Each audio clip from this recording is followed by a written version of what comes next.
یا پیام کسی اور کے لیے کویسچن مارک۔ اب یہ سازشی تھیوریز اور ایک پورا ٹولہ ہے، ایک بندہ ٹویٹ کرتا ہے، پھر آگے سارا جو طبقہ ملامتی ہے اور جو ہیلی کاپٹر گروپ ہے وہ اس کے اندر جان ڈالنے کی کوشش کرتا ہے، پھر اس پر ولاگ جو ہے وہ ہوتے ہیں ٹی وی ٹاک شوز کے اندر، چونکہ پروگرام یہ سکرینوں پر براجمان ہوتے ہیں تو ہمیں بھی مجبوراً ان تمام جو طبقہ ہے اس کی بات کرنی پڑتی ہے۔ ایک زمانہ تھا جب سوشل میڈیا اتنا ایکٹیو نہیں ہوتا تھا تو یہی لوگ صحافت کے اندر چھائے ہوئے تھے اور آئے روز جھوٹ بولتے تھے، لوگوں کو یاد نہیں ہوتا تھا کہ 1 سال 1.5 سال پہلے یہ کس طرح جھوٹ بول رہے تھے، یو ٹرن لے رہے تھے۔ اب ان کا ایک ایک کرتوت جو ہے وہ عوام کے سامنے آ رہا ہے کہ یہ صحافت کے اندر دراصل اپنے مخصوص ایجنڈے لے کر یہ لوگ گھسے ہوئے ہیں اور ان کی اصلیت یہ ہے۔ اسی طرح وہ آپ سلیم صافی اور سارا جو طبقہ ہے اس کو آپ سمجھیں، آج ان کی مایوسی کا دن ہے اور حکومت نے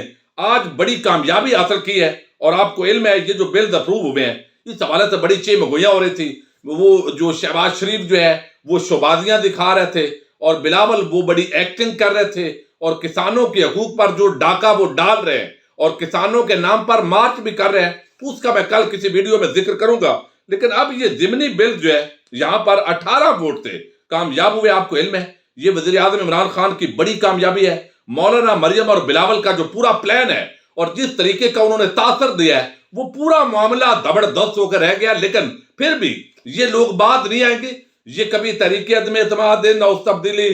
اور یہ بڑی لڑائی ہو گئی ہے۔ اور حیرانگی کی بات یہ ہے کہ یہ پورا جو صحافیوں کا ٹولہ ہے اور سیاست کے اندر یہ قومی چور ڈاکو لٹیرے جنہوں نے جعلی بینک اکاؤنٹس کے دھندے کیے، جن کے پورا جو نیٹ ورک ہے ٹی ٹیز کا وہ پکڑا گیا ہے، یہ مایوسیاں تو پھیلاتے ہیں۔ لیکن چند دن پہلے آپ ان بدتینت صحافیوں کو دیکھیں، مریم نواز کی آڈیو لیک ہوتی ہے، 4 آڈیو لیک 5 ہو چکی ہیں، لیکن وہاں پر صحافیوں کو کتا بھی کہا گیا ہے۔ لیکن یہ اتنی ڈٹائی اور بے شرمی کے ساتھ،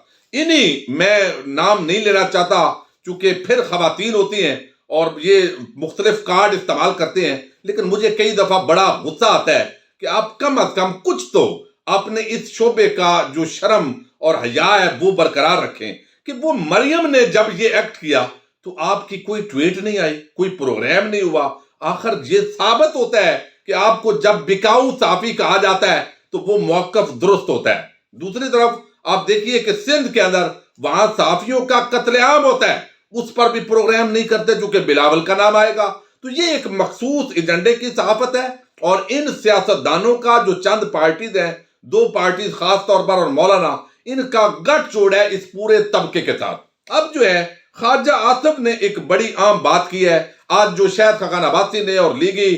نام نہاد ارسطو احسن اقبال نے جو کچھ کہا وہ آپ میڈیا پر سن چکے ہیں۔ ایک تو خواجہ آصف نے کل بڑی عام سٹیٹمنٹ دی ہے اور پتہ نہیں ان کی توجہ تھی یا انہوں نے مریم نواز کو ٹارگٹ کرنا شروع کر دیا ہے، ٹارگٹ بھی کرنا شروع کر دیا ہے، وہ بھی آگے میں آپ کو خبر بتاتا ہوں۔ اس کے اندر وہ کہتے ہیں کہ اس ملک میں سرمایہ دار اپنی شادیوں پر 2 ارب خرچ کرتے ہیں اور کروڑوں ایسے گھرانے ہیں جو 2 وقت کی روٹی نہیں کھا سکتے۔ اب یہ تو